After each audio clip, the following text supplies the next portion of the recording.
नमस्कार दोस्तों, आज का इस वीडियो में हम बात करने वाले हैं एसबीआई कियोस्क पोर्टल की पूरी जानकारी के बारे में। अगर आप एसबीआई सीएसपी चलाते हैं या शुरू करना चाहते हैं तो ये वीडियो आपके लिए बहुत ज़रूरी है।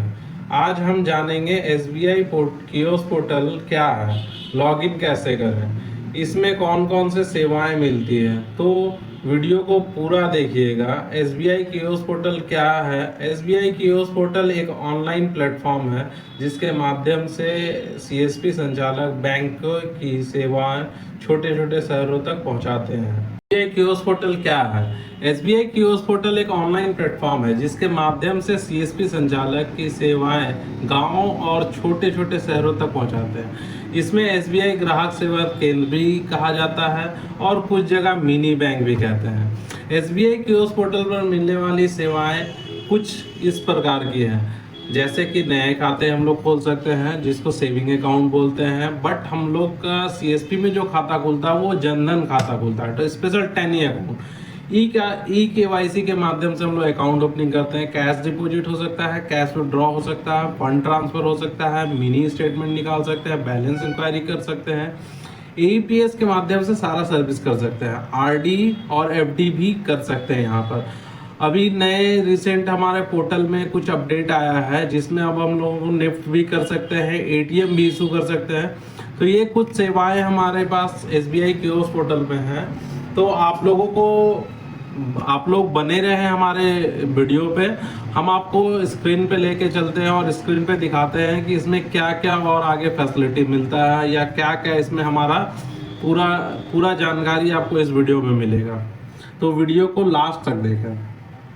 एसबीआई कियोस्क पोर्टल लेने के लिए क्या क्या चाहिए? अगर आप एसबीआई सीएसपी लेना चाहते हैं तो आपके पास होना चाहिए छोटा ऑफिस, दुकान, कंप्यूटर या लैपटॉप, इंटरनेट कनेक्शन, प्रिंटर एवं स्कैनर, बायोमेट्रिक डिवाइस जो कि मॉर्फो या तो मंत्रा का आता है, आधार कार्ड, पैन कार्ड और पुलिस वेरिफिकेशन। साथ में आपको एक एग्ज़ाम भी देना पड़ता है आईआईबीएफ का। ये एग्ज़ाम देने के बाद ही आप लोग ये कोड को हम लोग सब दिन के लिए चला सकते हैं। तो जो नए हैं उनके लिए ये जानकारी था कि आपको क्या क्या वेरिफिकेशन चाहिए। वो किसी थर्ड पार्टी कंपनी से मिलके हम लोगों को कोड मिलता है। अब चलिए हम लोग दिखाते हैं कंप्यूटर स्क्रीन पे कि पोर्टल में हमारा क्या क्या फैसिलिटी मिलता है और किस तरीके से काम करना पड़ता है। तो वीडियो पे बने रहे। वीडियो थोड़ा सा लंबा होगा तो स्किप करने के बजाय आप लोग वीडियो पे बने रहें। चलिए आ गए हम लोग कंप्यूटर स्क्रीन पे। ये हमारा कंप्यूटर स्क्रीन है और कियोस्क पोर्टल के लिए ये हमारा कियोस्क पोर्टल का लॉगिन वेब पेज है fi.sbi.bank.in/unifyapp/login/। यहाँ पर आपको अपना यूज़र नेम और पासवर्ड डालना है।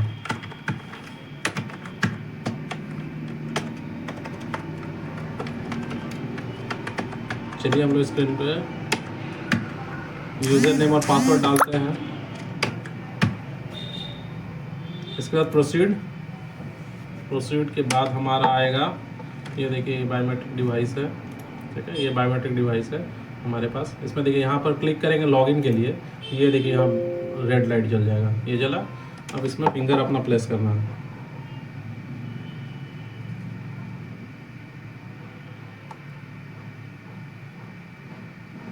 फिंगर लिया नहीं है, आप लोग को दिखाने में डिले हुआ शायद इसलिए।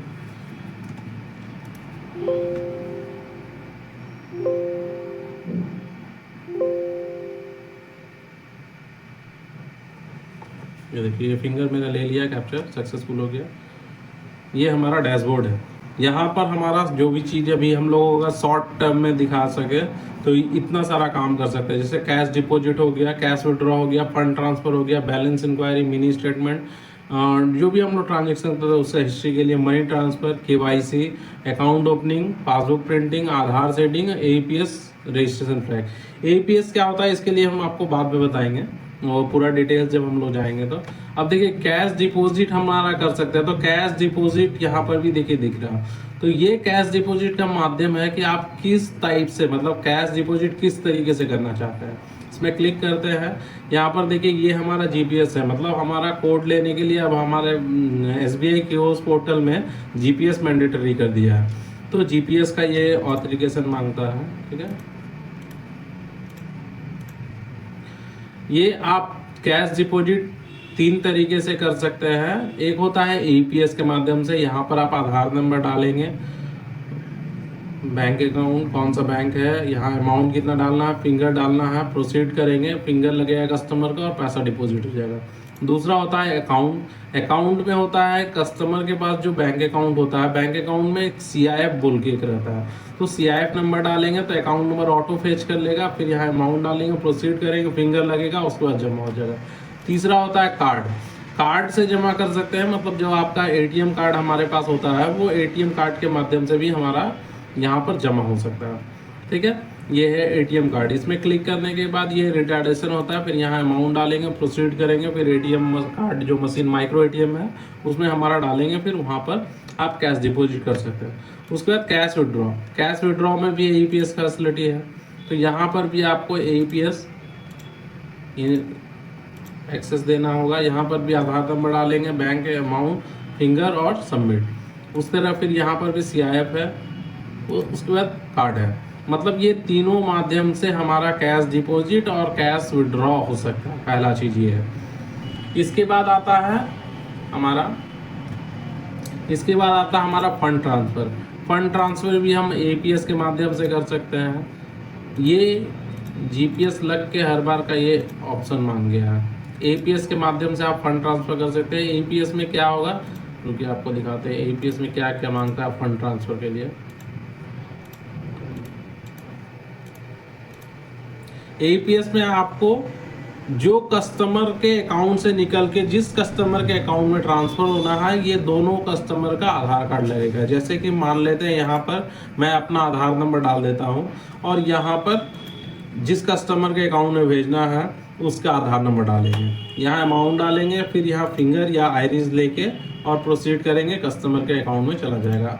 अकाउंट में फिर वही बात है, वही CIF डालेंगे, यहाँ पर अपने आप अकाउंट आ जाएगा। फिर जिसके डालना है तो बेनिफिशियरी उसके ऐड करना पड़ता है, मतलब उसका CIF में आगे चल के हम आपको दिखाएंगे बेनिफिशियरी कैसे ऐड करते हैं। वहाँ अमाउंट डालेंगे, प्रोसीड करेंगे, हो जाएगा। फिर से यहाँ कार्ड है, कार्ड के माध्यम से भी आप फंड ट्रांसफ़र कर सकते हैं। उसमें क्या होगा, कार्ड में आपको कस्टमर का अकाउंट नंबर मांगेगा।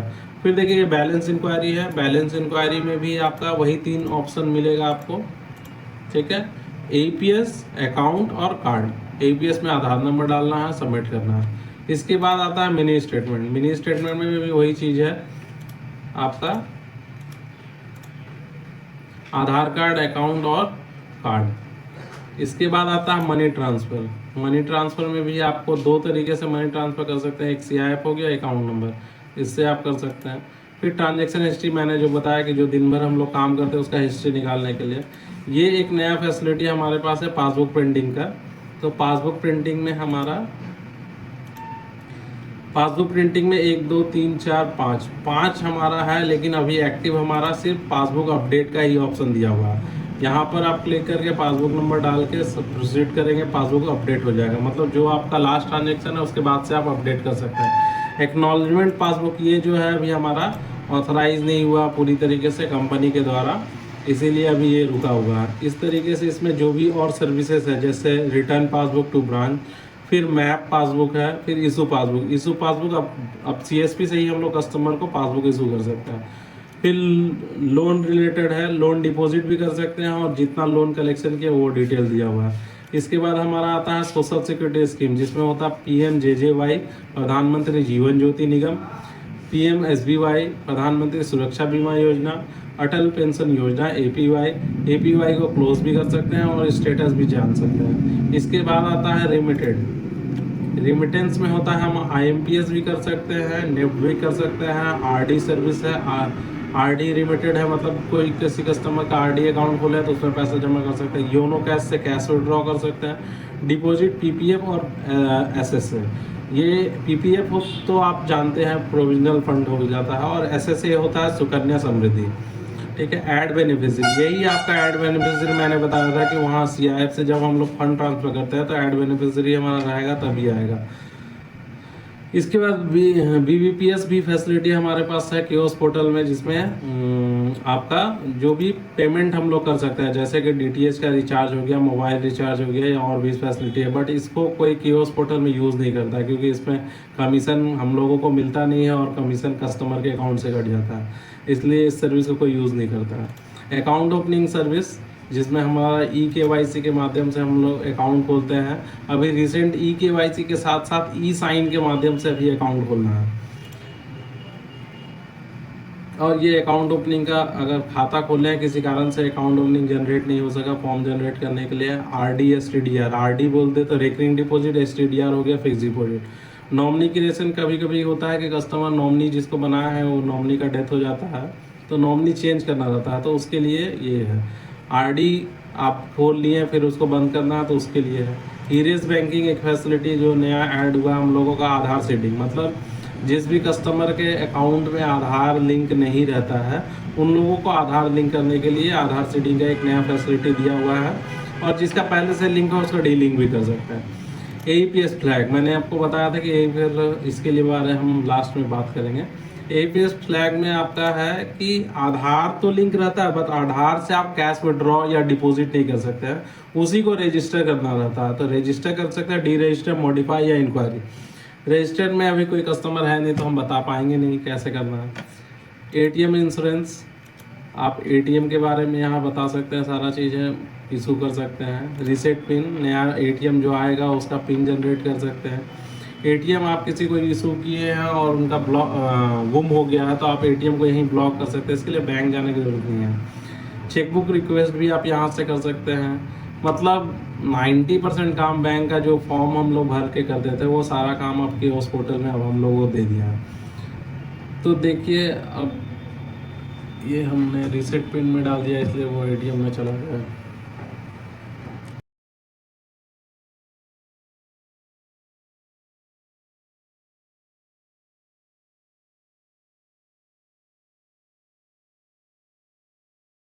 और डी सीडिंग का ऑप्शन दिया हुआ, आधार सीडिंग या आधार नंबर अकाउंट नंबर करेंगे, यहाँ कोई बैंक में लिंक है तो यस नो करके यहाँ पर आधार सीडिंग कर सकते हैं। और डी सीडिंग करना है तो उसके लिए अकाउंट नंबर, आधार नंबर अकाउंट नंबर प्रोसीड करेंगे तो हो जाएगा।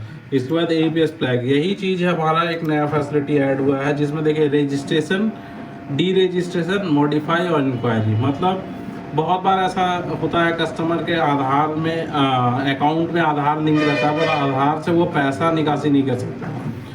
और बहुत बार आपको ऐसा मिलेगा कि कस्टमर के अकाउंट में आधार लिंक है, आधार से पैसा भी निकाल रहा है, लेकिन वो सिर्फ SBI पोर्टल पे निकाल पा रहा है, दूसरे जगह पे नहीं पे निकाल पा रहा है। जैसे मोबाइल से आपका निकालते हैं या फिर और दूसरे कंपनी के कोड रहता है उसमें निकालते हैं, तो वहाँ पर नहीं निकलता। तो उसके लिए रजिस्ट्रेशन करके यहाँ पर उनका अकाउंट नंबर या आधार नंबर डालेंगे, सबमिट करेंगे, उसके बाद फिर वहाँ पर ऑनर्स और ऑफर्स का ऑप्शन आएगा।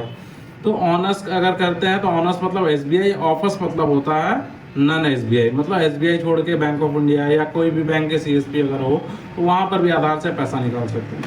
इसके बाद आता है ATM insurance. ATM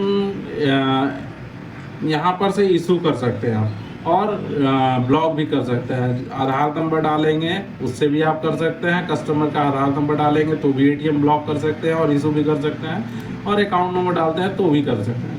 reset pin, reset pin मतलब अगर कस्टमर के जो हम लोग खाता खोलते हैं उसका ATM आता है तो उसका पिन बना सकते हैं यहाँ पर, या तो फिर कस्टमर के पहले से पिन बना हुआ वो नया चेंज करना चाहता है तो वहाँ से रीसेट पिन कर सकते हैं।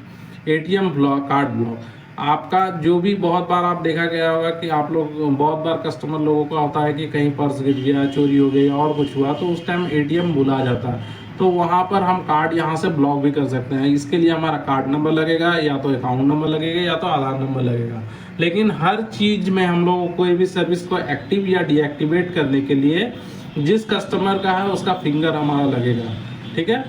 यहाँ चेकबुक रिक्वेस्ट भी दिया हुआ है, ये भी नया एक फैसिलिटी है। चेकबुक हमारा पहले इशू नहीं होता था, अब चेकबुक इशू हो गया है। स्टॉप पेमेंट रिक्वेस्ट दिया हुआ है, मतलब अगर आपको लगता है कि किसी अकाउंट में कुछ ये हो गया तो आप यहाँ पर से अकाउंट का स्टॉप लगा सकते हैं। उसके बाद लीड जनरेशन, लीड जनरेशन जो होता है इसमें हमारा होता है लोन लीड जनरेशन, मतलब अगर आप किसी कस्टमर को लोन है, कोई कस्टमर लोन के लिए इंक्वायरी चाहता है या तो लोन लेना चाहता है, तो उसका यहाँ पर फॉर्म फिलअप करके प्रोसीड करेंगे तो आपको यहाँ पर लीड नंबर मिलेगा। वो लीड नंबर से अगर बैंक प्रोसेस करती है आपका लोन प्रोसेस, तो आपको उसके बदले पे आपको कमीशन मिलेगा। ये CRM स्टेटस इंक्वायरी, वही जो लीड आप जनरेट किया था वो लीड कहाँ तक पहुँचा है उसी का इंक्वायरी करने के लिए है। ठीक है, इसके बाद आ गया KYC रिलेटेड। ये आपका पहले जो हमारा पोर्टल था उसमें ये सब सर्विस नहीं था, ये नया सर्विस एक्टिवेट हुआ है KYC रिलेटेड, जिसमें आप कस्टमर के KYC अगर ड्यू पड़ता है तो आप उसका KYC यहाँ से कर सकते हैं, जिसके लिए आपको CIF लगेगा, अकाउंट लगेगा और आधार नंबर लगेगा। KYC इंक्वायरी भी कर सकते हैं, KYC हुआ है नहीं हुआ है, यही चीज़ है। इनऑपरेटिव अकाउंट है, मतलब इनऑपरेटिव मतलब बहुत दिन से जब कस्टमर खाता नहीं चला रहे हैं तो उनका खाता इनऑपरेटिव हो जाता है, तो वो उनका भी आप KYC अपडेट में अकाउंट नंबर डाल के सबमिट करेंगे तो उनका अकाउंट ऑपरेटिव में आ जाएगा। उसके बाद KYC ड्यू अकाउंट, यहाँ पर से आप ड्यू कितने सारा आपका KYC ड्यू अकाउंट है वो सारा का लिस्ट यहाँ पर से आप निकाल सकते हैं। ठीक है, उसके बाद फिर आपका KYC ड्यू के बाद आ जाते हैं हमारा लाइकली टू इनऑपरेटिव, मतलब अब जो कुछ दिनों के बाद ये इनऑपरेटिव होना जा रहा है, मतलब कुछ दिन, एक महीने 2 महीने के बाद, जैसे स्टेट बैंक का एक रूल है कि 10 साल तक आप KYC जो भी करते हैं 10 साल तक आपका वैलिड रहता है। 10 साल के बाद उसमें KYC करना ही करना होता है।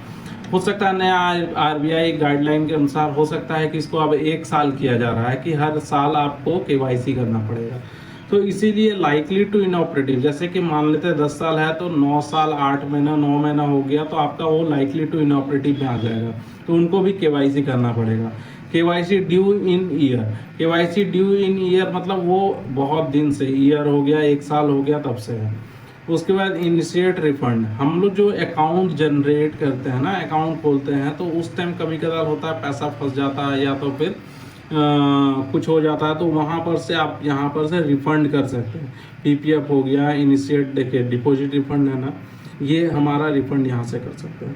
ठीक है, जैसे खाता खोलते हैं, किसी कारण से खाता खुला और वो कोई प्रॉब्लम में चला गया जिस कारण से अकाउंट जनरेट नहीं हो सका, तो उस टाइम आपको पैसा रिफ़ंड करना पड़ता है, जो हम लोग डिपॉजिट करते हैं इनिशियल डिपॉजिट, वो रिफ़ंड यहाँ से कर सकें।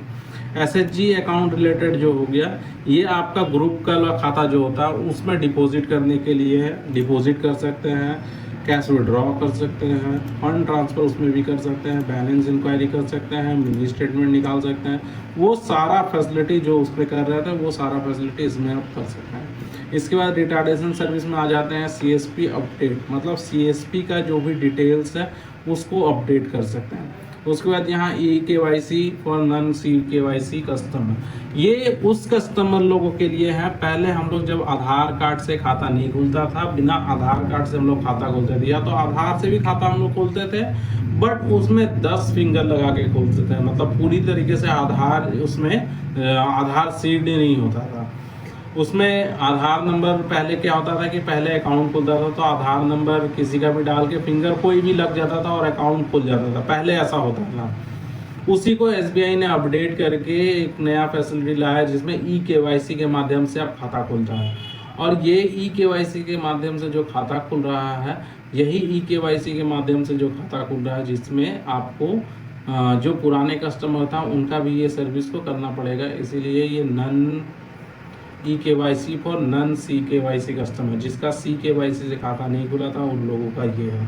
ठीक है, यहाँ पर CSP अपडेट डिटेल्स जो है, ये हमारा जो भी CSP रहता है, CSP का हमारा डिटेल्स सारा चीज़ इसमें फिट रहता है, वो डिटेल्स हमारा सब इसमें रहता है। इसके बाद है हमारा रिपोर्ट। रिपोर्ट में हम आते हैं, रिपोर्ट में भी इतना सारा कॉलम है जिसमें आपको जैसे CSP आउटलेट है, यहाँ पर आउटलेट आपको एडिशनल जो CSP स्टेटस, ये आपका कस्टमर का जो हम लोग अकाउंट खोलते हैं तो यहाँ पर ऑथराइज हुआ नहीं हुआ, अकाउंट नंबर जनरेट हुआ नहीं हुआ, वो चीज़ के लिए यहाँ पर आपको डिटेल मिल जाएगा। ट्रांजैक्शन रिपोर्ट, आप जो भी डेली ट्रांजैक्शन करते हैं उसका रिपोर्ट आप यहाँ निकाल सकते हैं कि आपने आज कितना पेमेंट किया है, कितना निकासी हुआ, कोई ट्रांजैक्शन फेल्ड हुआ या क्या हुआ, वो सारा डिटेल्स यहाँ पर आपको मिल जाएगा। बिजनेस रिपोर्ट, आपने क्या बिजनेस किया उसका रिपोर्ट है। भी एक्टिविटी जो है वो है लॉग है, मतलब आप कब कब लॉगिन किए, कितने बजे लॉगिन किए, वो डिटेल्स है। केओ होल्डिंग लिमिट, हमारा पास एक केओ का होल्डिंग लिमिट रहता है, वो लिमिट को इधर उधर करने का जो भी है वो लिमिट कितना इधर हुआ कितना उधर हुआ वो चीज़ डिटेल्स यहाँ मिलेगा। उसके बाद कमीशन रिपोर्ट, कमीशन रिपोर्ट में आपने जो भी ट्रांजेक्शन किया है, जो भी चीज़ किया उसका कमीशन कितना बना है वो डिटेल्स आपको यहाँ मिल जाएगा। IMPS रिपोर्ट, अगर आप IMPS कितना ट्रांजेक्शन किए हैं वो यहाँ देख सकते हैं। डाउनलोड फाइल में आपका ये केओस पोर्टल जब आप लेंगे तो ये सारा चीज़ आपके डिस्ट्रिक्ट कोऑर्डिनेटर हो गया या टेक्निकल डिपार्टमेंट से ये सारा चीज़ डाउनलोड करके वो आपका इंस्टॉल कर देंगे, जिस बेसिस पे ये आप काम कर सकते हैं। इन फ्यूचर कभी आपका प्रॉब्लम पड़ा है तो आप यहाँ से फाइल को डाउनलोड कर सकते हैं और इंस्टॉल कर सकते हैं अपने सिस्टम में। APS का ऑफर्स रिपोर्ट है कि आप दूसरे बैंक के कस्टमर का आधार से SBI का छोड़ के कितने कस्टमर का आपने यहाँ पर से पैसा निकाला है, सक्सेस हुआ है फेलियर हुआ, वो सारा डिटेल्स यहाँ से निकल जाएगा। CCMPM होता है हमारा कंप्लेन के लिए होता है, जो भी हम लोग काम करते हैं ना उसका कंप्लेन करने के लिए ये CCPM में हम लोग लॉन्च करते हैं, ठीक है। इसके बाद ATM फंक्शन है, ATM फंक्शन के लिए क्या हुआ है नहीं हुआ है, सोशल सिक्योरिटी स्कीम आपने आज दिन भर में कितना सोशल सिक्योरिटी स्कीम किया है या तो मंथ में कितना किया वो रिपोर्ट देने के लिए। लोन रिकवरी के लिए आपको डाटा जो मिलता है उस डाटा में कितना काम किया। अदर सर्विसेज में आपका पासबुक प्रिंटिंग का ट्रांजेक्शन, मतलब आप जो भी पासबुक प्रिंट करते हैं दिन भर का वो पासबुक प्रिंटिंग अगले दिन आप चेक कर सकते हैं। उसके बाद मिसलेनियस में आपका बहुत सारा चीज़ आ जाता है, ये हमारा बहुत ज़्यादा काम का नहीं है, ठीक है। थैंक यू यहाँ तक आप लोग वीडियो देखने के लिए। और वीडियो में और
थैंक यू दोस्तों वीडियो को यहाँ तक देखने के लिए। थोड़ा सा समय और मैं लूँगा आप लोगों का।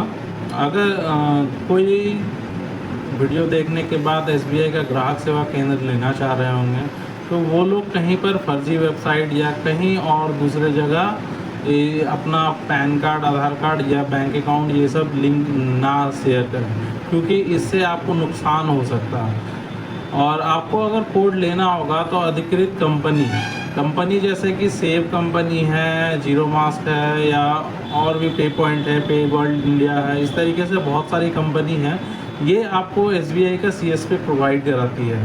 ये सब कंपनी और भी बैंकों का CSP प्रोवाइड कराती है, तो आप लोगों को दिक्कत नहीं होगा इनसे बात करते हैं तो।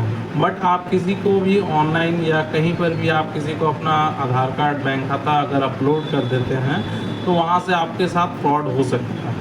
और इसके अलावा आप बैंक भी जा सकते हैं, बैंक में भी आप मैनेजर से बात कर सकते हैं कि आपको CSP चाहिए। हर बैंक में मतलब जितने भी आपका SBI जहाँ पर भी आप जाएंगे वहाँ से आप नहीं, अगर आपको बैंक से कोई हेल्प मिल सका तो वहाँ से आप RBO का एड्रेस मांग लीजिएगा, रीजनल बिजनेस ऑफिस।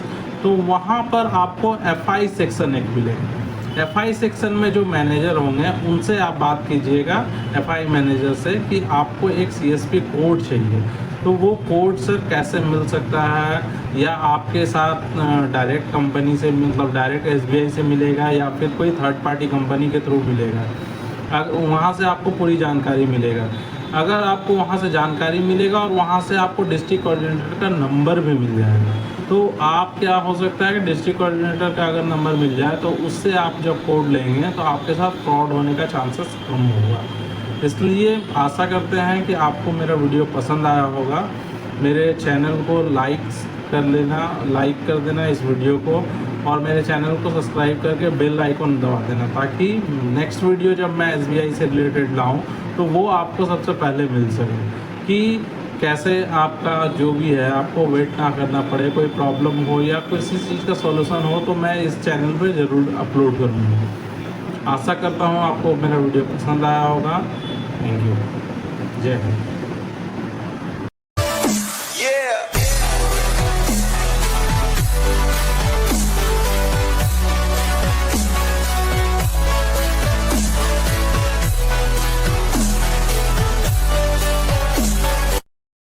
दूसरा होता है अकाउंट में होता है कस्टमर के पास जो बैंक अकाउंट होता है, बैंक अकाउंट में एक CIF बोल के करता है, तो CIF नंबर डालेंगे तो अकाउंट नंबर ऑटो फेच कर लेगा, फिर अमाउंट डालेंगे, प्रोसीड करेंगे, फिंगर लगेगा, उसको जमा हो जाएगा। तीसरा होता है कार्ड से जमा कर सकते हैं, मतलब जो आपका ATM कार्ड हमारे पास होता है वो ATM कार्ड के माध्यम से भी हमारा यहाँ पर जमा हो सकता है। ठीक है, ये है ATM कार्ड। इसमें क्लिक करने के बाद ये रिटायरेशन होता है, यहाँ अमाउंट डालेंगे, प्रोसीड करेंगे, फिर ATM कार्ड जो मशीन माइक्रो ATM है उसमें हमारा डालेंगे, फिर वहाँ पर आप कैश डिपॉजिट कर सकते हैं। उसका कैश विड्रॉ में भी APS फैसिलिटी है, तो यहाँ पर भी आपको APS एक्सेस देना होगा। यहाँ पर भी आधार नंबर डालेंगे, बैंक अमाउंट, फिंगर और सबमिट। उस तरह फिर यहाँ पर CIF है, तो उसके बाद कार्ड है। मतलब ये तीनों माध्यम से हमारा कैश डिपॉजिट और कैश विड्रॉ हो सकता है, पहला चीज़ है।